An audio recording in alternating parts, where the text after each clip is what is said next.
सातत्यानं निसर्गाची होणारी अवकृपा आणि शेतमालास मिळत नसलेला हमीभाव यामुळे देशातला मोठा शेतकरी वर्ग अडचणीत सापडलाय। अशा शेतकऱ्यांनी शेतीपूरक व्यवसाय केल्यास त्यांना थोडासा दिलासा मिळू शकतो। ही गोष्ट दाखवून दिली आहे सोलापूर जिल्ह्यातल्या भालेवाडीच्या नामदेव साबळेंनी। शेळी पालनातून वार्षिक 7 लाखांची कमाई करून त्यांनी दुष्काळी परिस्थितीवर मात करण्यात यश मिळवलंय। आज आपण त्यांच्या शेळी पालनाची यशोगाथा जाणून घेण्यासाठी सोलापूर जिल्ह्यात जाणार आहोत।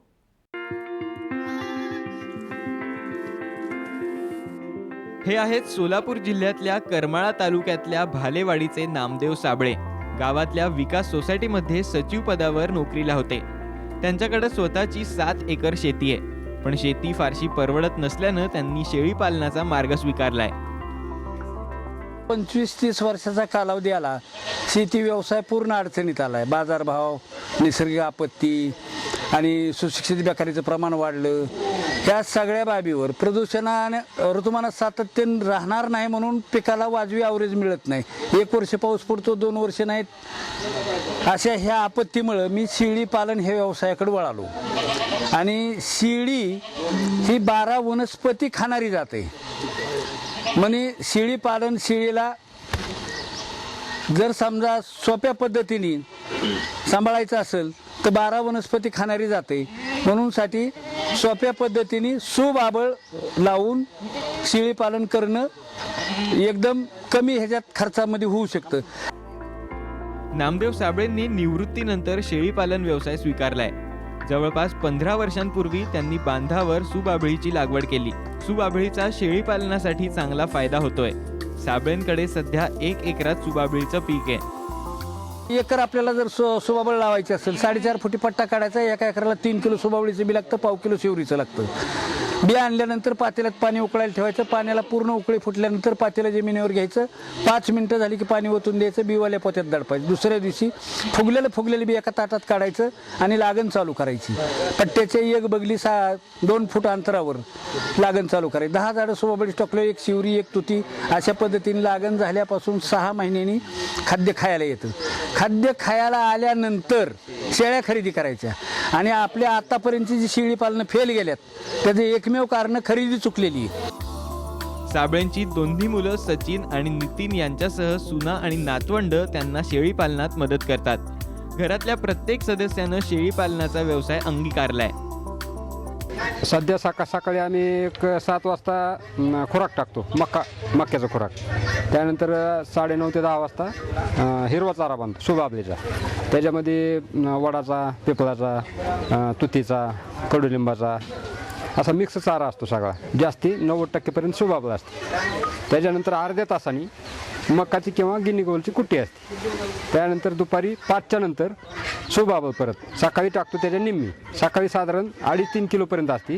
दुपारी 1-1.5 किलो एकाच्या वाटणीला अशा मापात सुबाबळ असते। त्याच्यानंतर संध्याकाळी 6:30 नंतर वाळला चारा देतो। कडबा असेल किंवा तुरीचं बुसकट, हरभऱ्याचं बुसकट, सोयाबीनचं बुसकट कुठलंही उपलब्ध असेल भुईमुगाची येईल ती वाळला चारा का द्यायचा? संध्याकाळी त्यांना रवंत करायला त्याच्यापासून चांगलं म्हणजे प्रेरणा मिळते त्या वाळल्या चाऱ्यापासून। त्यामुळे वाळला चारा संध्याकाळी द्यायचा। आणि पिलांचं संगोपन 1 महिन्याची वेगळी, मोठ्या शेळ्या वेगळ्या, गाभण असतील येलेले असतील, 1 ते 6 महिन्याची वेगळी, असं कंपार्टमेंट केलं त्याला सगळे। आणि नरकरडं सगळे वेगळे असतात। तर 1 महिन्यापर्यंत पिलांना 3 टाईम पाजलं जातं दूध। त्यानंतर 1 महिन्यानंतर 2 टाईम पाजलं जातं, कारण लहान पिलांची भूक जास्त असते त्याच्यामुळे त्यांना 3 टाईम। आणि चाऱ्यामध्ये विविधता ठेवायची त्यांच्या कप्प्यामध्ये। बोरीचा पाला, चिंचेचा पाला, कडुलिंबाचा पाला, मेथी घास, सुबाबळ, विविधता त्या कुणाला जे आवडेल ते खातात। करडं थोडी हे असतात म्हणजे संवेदनशील असतात, म्हणजे शेळ्यांसारखं त्यांना पचन हे व्यवस्थित चालत नाही। त्यामुळे करडांना तसा सगळ्या प्रकारचा चारा द्यायचा। त्यांना सुद्धा थोडाफार वाळा चारा लागतो। करडं जर आपण नाही वेगळी ठेवली तर शेळ्या लागवडीचं प्रमाण कमी राहतं। शेळ्या लवकर लागू होत नाहीत। शेळ्यामध्ये जर करडं ठेवली तर त्यांची वाढ व्यवस्थित होत नाही, शेळ्या लवकर लागू होत। साबळे यांच्या नैसर्गिक पद्धतीनं आणि स्थानिक गोष्टींचा विचार करून शेळी पालन करण्यावर भर असतो। शेतकऱ्यांनी स्वबळानं शेळी पालन करण्याचा त्यांचा आग्रह आहे। शेतकऱ्यांना सवय लागली, फुकटचं कसं मिळते? ह्या सवयीमुळे शेतकरी सबसिडी मिळते का, अनुदान मिळते का, लाभ मिळतोय का, ह्या दिशेने वाहवटच चाललेला आणि त्यामुळे शेतकरी सुधारणार नाही। म्हणून शेतकऱ्यांनी खरेदी करताना काय करायचं, पाट्र खरेदी करायची. कसली पाट्र खरेदी करायची? 3 ते 5 महिने वयोगटातली. सुरुवातीला क ख ग पासून सुरुवात करायची. सुरुवातीला जात बघायची नाही. जात बघितलं की तुम्हाला फर्मवाले आणि व्यापारी टाकल्याशिवाय राहणार नाहीत. म्हणून काळं, तांबडं, बांडं, मुडं, भुंडं कसली बी पाट्र खरेदी करायची. एक नर 15 ते 20 माद्याभर होतो. मग त्या आपल्याला त्याला संकरित नर घ्यायचा. कारण संकरित नर का? आपली शेळीली 1.5 ते 2 किलो करडू भरतं, ही शेळीली 3 ते 6 किलो करडू भरतं. उत्पादन वाढ, आपण रानात संकर करतो तर तसं इथं सुद्धा संकर करायला आपल्याला वजन वाढ पाहिजे. म्हणून संकरित नर घ्यायचा. तो पहिला घेतलेला नर पहिल्या 15-20 माद्या आणि होणारी संतती एवढ्या 2च पिढ्याला वापरायचा. आपल्यापेक्षा नाजूक नाती त्यांची. मग रक्तगट एक आल्यामुळे व्यंगता, अधिक रोगप्रतिकारक शक्ती कमी येते. म्हणून आपण नर बदलीत राहणं. 3ऱ्या पिढीला दुसऱ्या जातीचा नर घ्यायचा. सगळे गुणधर्म आपल्यामध्ये बी नसतात, तसं त्यांच्यामध्ये बी नसतात. कोणाला लांबी असते, कोणाला उंची असते, कोणाला मटण वाढे, कोणाला दूध वाढे, कोणाचा शेप वेगळाच असतो, कोणाचा अट्रॅक्टिव्ह फेस असतो. मग त्याचे फायदे आपल्याला काय होतात? बाजारामध्ये मांडताना आपल्याला वेगवेगळ्या व्हरायटी मिळतात. म्हणजे शेळी पालनाचा यशस्वी होण्याचे 3च पॉईंट आहेत. त्याला शास्त्र बघायचं नाही, कुठलं काय बघायचं नाही. खाद्य झाडपाला 90% द्यायचा, अधिक पुन्हा पाट्र खरेदी करायची आणि बी बदलीत राहायचं. ह्या 3 गोष्टी जर तुम्ही परफेक्ट ठेवल्या, समान ठेवल्या, तुम्ही स्वप्नात सुद्धा फेल जाणार नाही. 1 नया पैसा फेल जाणार नाही. कोणाचा तज्ज्ञाच्या सल्ल्याची सुद्धा गरज नाही. शेतकऱ्यांनी नव्यानं शेळी पालन करताना दक्षता घ्यावी. जुन्या तसंच वृद्ध शेळ्या घेण्याऐवजी लहान पिल्लं विकत घ्यावीत असा साबळेंचा सल्ला आहे. मोठी शेळी कोणी फुकट दिली तर घ्यायची नाही. कारण तिची पचनक्रिया श्रमावर चालते. आपण बंदिस्त केल्यानंतर, श्रम बंद झाल्यानंतर वांज राहणं, गाबडणं आणि मरणं हे हमीनी होतं. आणि आतापर्यंतची शेळी पालनं फेल गेल्यात. ह्याचं एकमेव कारण ते. आणि आपण जी बँक प्रकरणं करतो, बँक प्रकरणामध्ये त्यांच्या धोरणामध्ये मोठी शेळी खरेदी करायची. मग लाभार्थीला शासकीय फर्मावरनं शेळ्या दिल्या जातात आणि लाभार्थीला 50 माद्या 2 नर अशा शेळ्या दिल्या जातात. आणि त्या शेळ्या त्यांच्या इथं उपलब्ध झालेल्या नसतात, त्या बाजारातनं खरेदी केलेल्या असतात, वांजुट्या, गाबडणाऱ्या.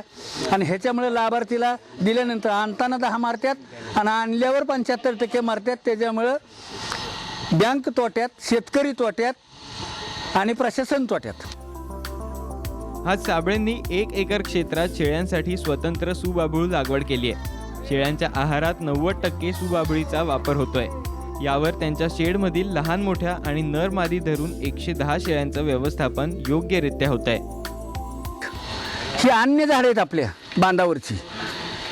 जर तुम्ही आठवड्यातनं लिंब 2 वेळा घातला तर शेळीला जंतनाशक द्यायची गरज नाही. कारण शेळीला जंताचे आजार ज्यादा होतात. शेळीला जंत झाले तर शेळ्या संडास करतात, करडं तर जगतच नाही. जर आठवड्यातनं तुम्ही लिंब 2 वेळा दिला तर जंतनाशक द्यायची गरज नाही. वड, पिंपळ, बोर, चिंच आणि अन्य झाडं जी दिसतील अशी, अधिक काँग्रेस गवत आपण उपटून बांधावर टाकतो, त्याचे जर भारे टाकले मुळी सकट खातेत, साईड इफेक्ट कुठला नाही. म्हणजे शेळी पालनाला पूरक खाद्य 12 वनस्पतीमधलं ह्या सुबाबळीला पूरक आपण 1% 2% देऊ शकतो.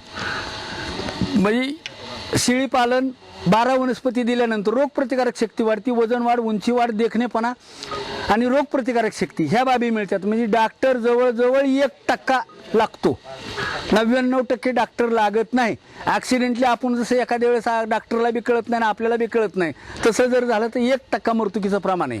आणि आता सगळं मृत्युकीचं प्रमाण बाहेर जी शेतकरी सांभाळतात 40%.